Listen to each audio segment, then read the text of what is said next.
In this little lecture, I want to talk about the causes of recessions or economic booms and how the market can respond to bring the economy back to a long run equilibrium after it's experienced those temporary changes, and also why it failed to do so during the 1930s, what we now call the Great Depression. So, what causes a recession or what causes a temporary boom in the economy? Using our supply and demand framework, we're going to say it's either a shift in the aggregate demand curve or a shift in the short run aggregate supply curve. The shift in the aggregate demand curve, in order to cause a recession, would be unanticipated. It's something that people weren't expecting. And this can be caused by a lot of factors. For example, during the 1930s or beginning in 1929, there was a stock market crash. That is certainly something people weren't anticipating. It reduced people's wealth and spending. That would cause the aggregate demand curve to shift to the left. Similarly, an unfavorable supply shock would shift the supply curve to the left. That is the short run aggregate supply curve to the left. Things like an oil embargo, the COVID lockdowns, that kind of thing. Even bad weather, especially in an agricultural economy, can cause a supply shock. Now, that's a temporary reduction in the availability of resources. So, how does the market respond to these booms and busts?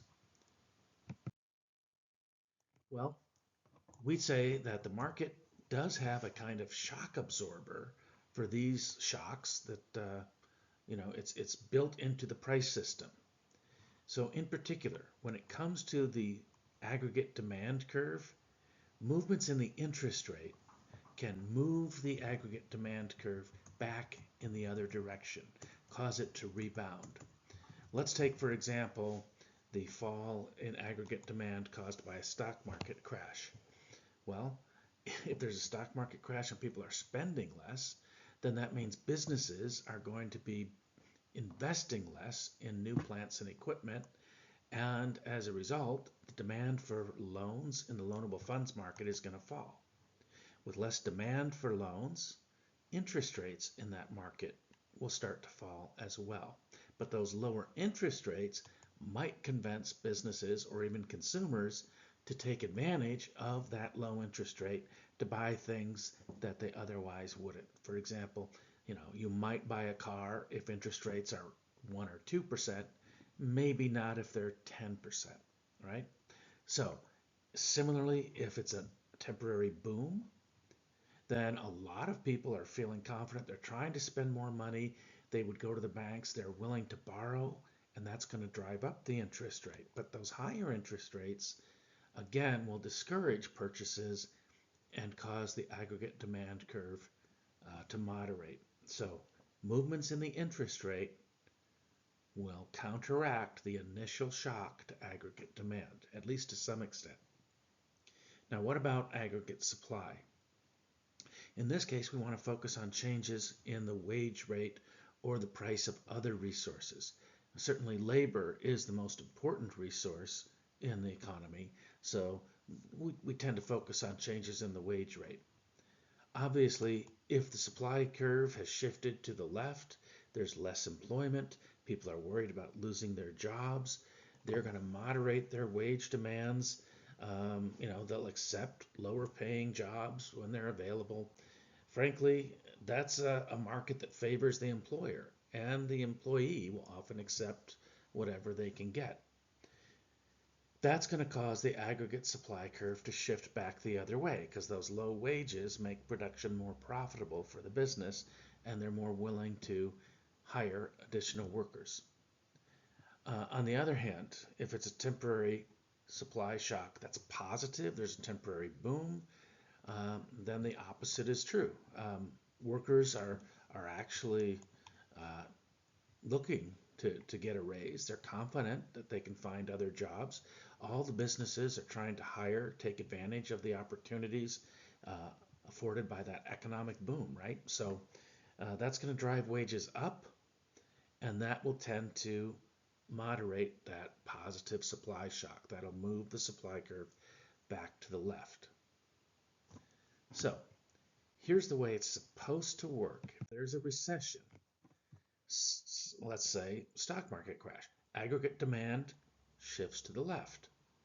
Okay, now then these market adjustments, step two. As firms are seeking to reduce their investment, they're not buying new inventory, they're not expanding their facilities. That means they don't need to borrow money. Demand for loans falls and the interest rate falls. But that lower interest rate actually stimulates some people to spend more. And the aggregate demand curve will bounce back at least a little bit to the right. At the same time, because of the lower prices and because of rising unemployment, workers are going to moderate their wage demands, and these lower wages cause the short-run aggregate supply curve to shift to the right. So with both the aggregate demand curve bouncing back a little bit, the aggregate supply curve shifting a little bit to the right, we get back to a long-run equilibrium, although the price level will be lower than when we started.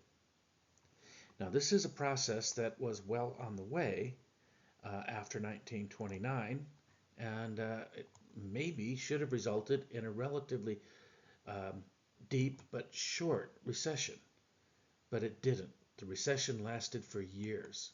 It became known as the Great Depression. So what went wrong? There were some policy choices that interfered with these market processes. So in particular, the Federal Reserve followed a tight monetary policy. So interest rates should have fallen, and they should have continued to fall until that stimulated business investment and other types of interest-sensitive spending. But the Federal Reserve didn't allow that to happen.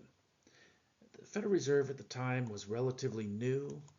A lot of the economic theories around at the time that influenced their thinking were kind of wrong-headed. They were more concerned about defending the dollar in international exchange markets, maintaining the gold standard. There were other goals that the Federal Reserve had at that time that convinced it that it needed to keep a relatively tight monetary policy. In fact, they allowed about 1/3 of the banks to fail during this period. And as banks failed, the amount of money circulating in the economy dropped dramatically. So obviously, instead of shifting the aggregate demand curve to the right, these higher interest rates and bank failures actually shifted the demand curve even further to the left. What about the supply curve? Well, it's been said that Herbert Hoover actually just ignored the Depression. He was kind of a do-nothing president, but that's not really true. As you'll see in the video that is accompanying this lecture, the one from Prager University about Hoover and the Great Depression, Hoover actually did quite a bit. And one of the things he did was to interfere with the adjustment of wages in the economy. So he got major employers together and encouraged them to keep wages high. And they kind of agreed to do that. In exchange, labor unions agreed to, not go on strike. So in exchange for labor peace and a willingness to keep wages high, this prevented the supply curve from shifting to the right as it normally would.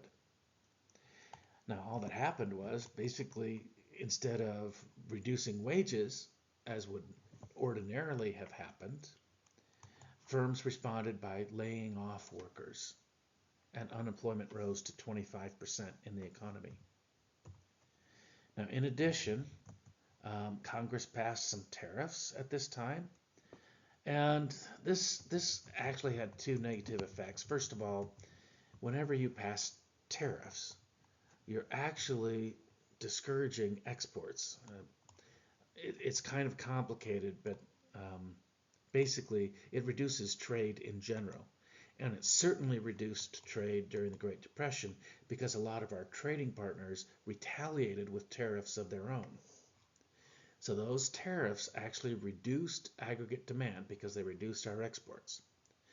It also reduced aggregate supply because a lot of the resources that we use in production that are imported from other countries became more expensive. So instead of resource prices falling, they actually rose a little bit, right? Instead of causing the supply curve to shift to the right, as it should have, those higher resource prices caused the supply curve to shift even further to the left. Finally, when Roosevelt came into office, he passed this New Deal legislation. And it wasn't all bad, but some of it actually was very bad. His whole goal was to keep prices high, and one of the ways to do that was to reduce production. So, for example, organizing farmers into cartels and giving each farmer a production quota, paying them to take land out of production, paying them to actually destroy some of the crops that had already been grown, or dump some of the milk into the ground because they wanted to raise milk prices. Well, this destruction of what had been produced, taking resources out of production, that led to a reduction in aggregate supply. Similarly, he followed Hoover's policies of trying to keep wages from falling, but he went even further. He passed labor legislation, the Wagner Act, which resulted in minimum wages. Minimum wages obviously keep wages from falling. It also encouraged more labor unions. Labor unions are one of the things that keep wages high. So for all these reasons, the resource prices not only failed to come down, they actually went up. If you kept your job, if you were one of the 75% of workers that were employed during the Great Depression, your real purchasing power of your wages actually went up. You were actually better off during the Depression because you kept your job at a very high wage relative to price levels. But if you were unemployed, of course, you had no purchasing power at all. And for that reason, the Great Depression lasted for years. So please watch the 2 videos that I posted for more details about how this worked. And please ask me any questions in class next week.